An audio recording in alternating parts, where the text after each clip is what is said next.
A continuación, les hablaré sobre un arreglo de dos tipos de pozos, pero antes, para poder entender qué es un arreglo de dos tipos de pozo, debemos tener tres conceptos claros. Primero, debemos saber qué es un pozo en mecánica cuántica. Segundo, debemos de saber qué tipos de pozos existen. Y tercero, debemos saber en qué consisten los arreglos de pozos. En el contexto de la física cuántica, un pozo de potencial es una región en la que una partícula está confinada debido a un cambio abrupto en el potencial energético. Esto significa que la región de la partícula dentro del pozo es menor que fuera de él, lo que lleva a la confinación de la partícula dentro de la región del pozo.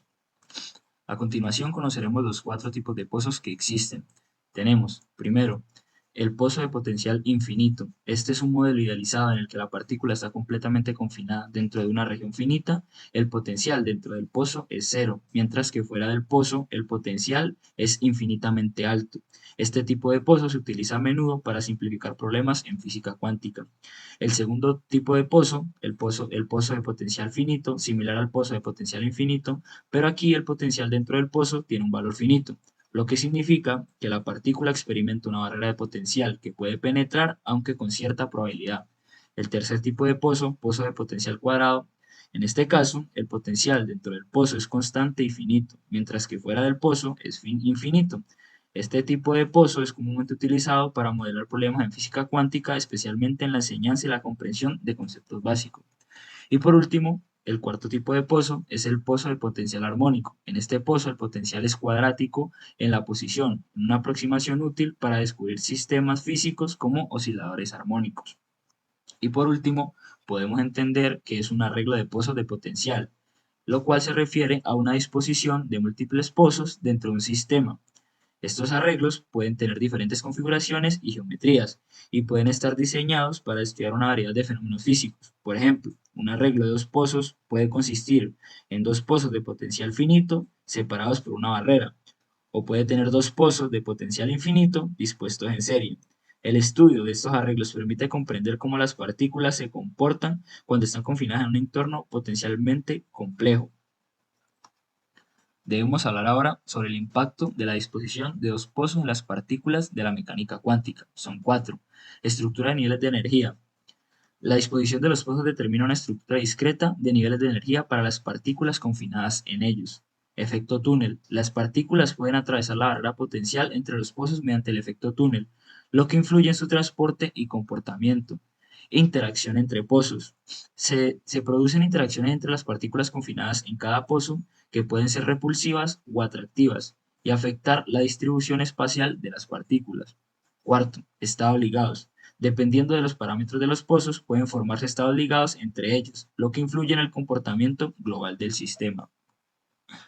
Por último, para entender cómo funciona la ecuación de Schrödinger para un arreglo de dos pozos, tenemos que para un arreglo de dos pozos se utiliza la ecuación de Schrödinger independiente del tiempo para un sistema de una partícula. Para un arreglo de dos tipos de pozos, Bx sería la combinación de los potenciales asociados con cada uno de los pozos, dependiendo de la configuración específica de los pozos.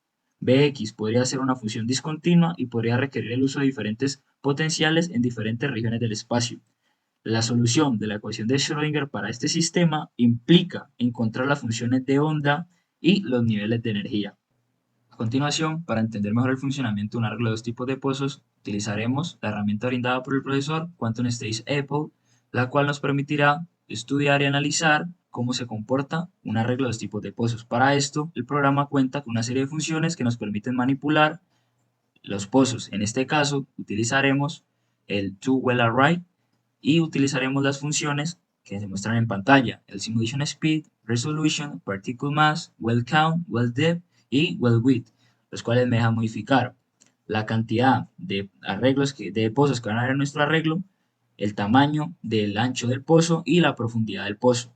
Y a continuación también podemos observar las otras funciones que son las de vista y si me quiero ubicar para ver la energía o la posición de las partículas. Entonces, en este caso analizaremos energía, posición y momento. Primero que todo, le explicaré cómo se comporta el arreglo de pozos cuando varío la profundidad de cada uno de los dos tipos de pozo que arreglé para poder observar el comportamiento cuando hay solo dos tipos de pozos. En este caso, podemos ver que manejo una profundidad similar para cada tipo de cada sector de la barrera. En este caso vemos que el comportamiento para el momento y para la posición de las partículas es similar en ambos lados, teniendo un comportamiento casi igual en todos los niveles de energía, a diferencia de cuando la profundidad es mayor en un lado del arreglo, donde vemos que hay mayor predominancia en un nivel de energía más profundo a los niveles de energía más altos en los cuales predomina el pozo con menor profundidad. Y por último, vemos un arreglo de dos pozos variando el ancho del sistema, manejando diferentes masas de las partículas. Como podemos ver en el primer ejemplo, coloco una masa baja y me ubico en un ancho pequeño para el pozo total, el arreglo del sistema. Observamos que el momento y la posición de las partículas es casi nula, porque no hay espacio para poderse mover ni poder desempeñar algún tipo de movimiento libre o dentro de este arreglo. En el segundo ejemplo, vemos que coloco una masa grande para las partículas y mantengo la misma pequeña cantidad de ancho para el arreglo. Y vemos que hay un comportamiento. Otro caso donde varía también es cuando aumento la cantidad de pozos y tengo la masa de mis partículas disminuida. Con esto finalizamos el tema de un arreglo de dos tipos de pozo. Muchas gracias por su atención.